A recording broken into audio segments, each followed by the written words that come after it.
One TV Patrol. Juan Asencio Misamis Occidental, kampiyon sa NMRA Meet 2025. Migulang mananaog ang Misamis Occidental Juan Asencio Misoc sa gipigayong NMRA o Northern Mindanao Regional Athletic Association Meet 2025. Ang naangkong kampyonato sa NMRA Meet 2025, labing unang higayon kini sa kasaysayan sa probinsya, sukad sa pagsalmot sa matag tuig nga palarong pagpuok o kini usa na sa mga dalaygong ligasiya sa Asencio Administration. Nagkanayon si Governor Henry Sevilla Waminal atol sa awarding ceremony sa Kapitolyo, Marso 30, nga ang naangkong kadaugan sa host province pagpamatuod kini sa kaepektibo sa panaghiusa. Dili lang kini kadaugan sa Misamis Occidental, apan kadaugan sa tibuok delegasyon sa katarungan nga napakita ang sportsmanship o pakigdait dili lang sa mga atleta apan sa tibuok partisipante sa palaro.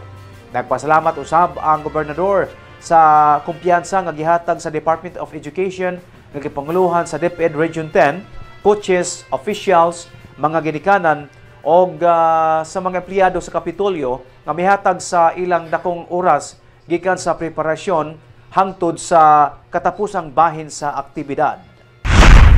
Individuals of strong character is truly commendable. You have installed in our athletes the values of teamwork, respect, and resilience, which will serve them well beyond the sports arena.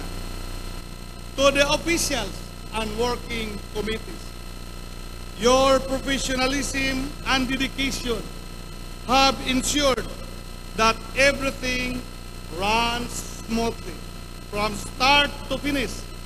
Behind every successful event is a well-oiled machinery.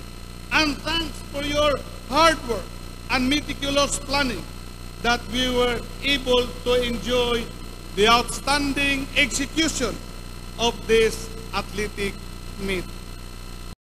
One TV Patrol.